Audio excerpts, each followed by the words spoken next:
Nintendo Switch. It was a bit of a surprise announcement um, while we're filming this podcast.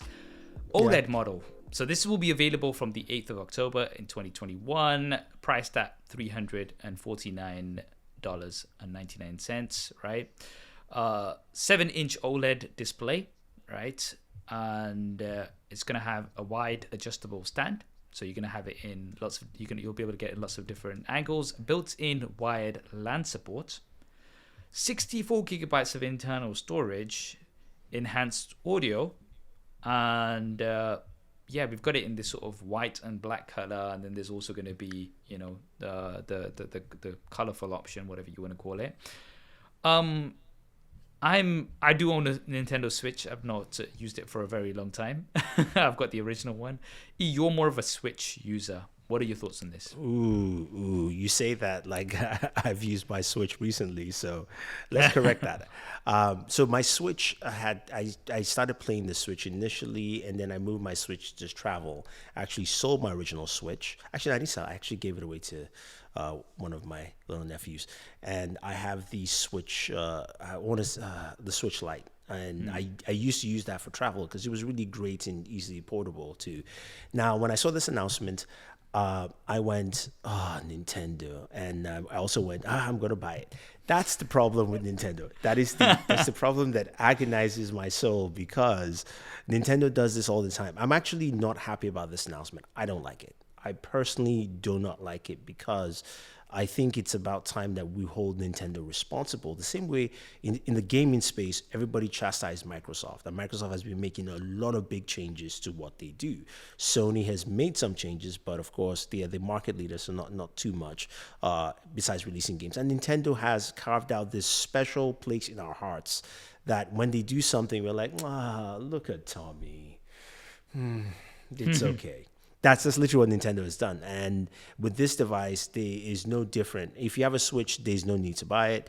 If you're looking to buy a Switch, sure, you can pick it up. You get at least a more vibrant display, but there's no update to the device in any way. There's no update to the software other than, slightly more storage. But everybody uses SD cards for your Switch, pretty much. So that's a question I was going to ask you. 64 gigabytes, because a few people say, really, just 64 gigabytes of internal storage? Is that really going to make much of a difference? No, absolutely not. I mean, all my Switch games, are on an SD card. I got a 128 SD card, and I use it for my Switch games. There is really no need for even any storage other than updating OS. That's literally just to update the OS to whatever it is. If you're buying a Switch, you want to get an SD card. One of the faster ones is, either the ones that, we use for, micro SD card, by the way, I apologize. We use for, filming or editing. Those are the kind of SD cards you want to use because it's got faster read and write speeds. But overall, I mean, I was hoping for a Switch Pro, but I know Nintendo doesn't do it this way. That's gonna probably going to come next year when when the Xbox and the Xbox Series X and the PlayStation 5 going into full swing, and everyone's kind of hyped about that. Then Nintendo says, oh, by the way, we have this. So they kind of bring you back into that fold there. And, it makes sense. Yeah, I mean, because the thing is, obviously the timing, 8th of October when it's going to drop, right? They're just getting in time for Christmas. It's just kind of like, let's get people talking a little bit more about the Switch again, right? Okay, so everyone's talking about it. It's the perfect little gift that you can get, towards the holidays. And yeah, let's just do something because, we just want to get more sales. But it's not significant enough because, as you were saying, if you currently own a Switch, there's really no need for you to get it. Sure, an OLED display is better, but there's no performance enhancements or anything like that.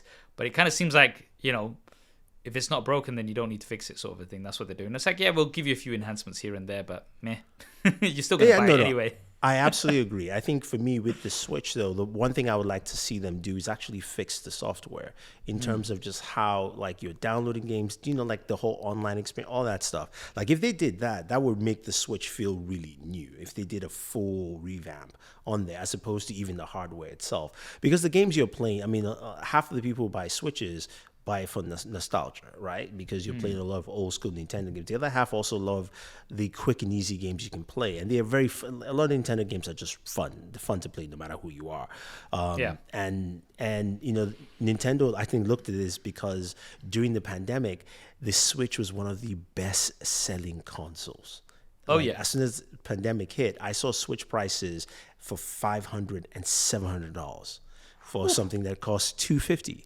So if you had a used Switch, if you wanted to sell a Switch that you used for a while, instead of you selling it for $100 or maybe $50 at GameStop, you could put it online. During the pandemic, you could sell it for like maybe $350, $400. Damn, why didn't you tell me, man? I've not used my Switch in a minute, man. I could have made some money, dude. Come on. I'm sorry. All right. So I hope you enjoyed that clip. If you want to hear the full podcast episode, then that will be linked down below. And if you want to see more clips like this, then be sure to subscribe and hit that bell icon so you don't miss them. Thanks for watching. This is Saf on SuperSaf Speaks, and I'll see you next time.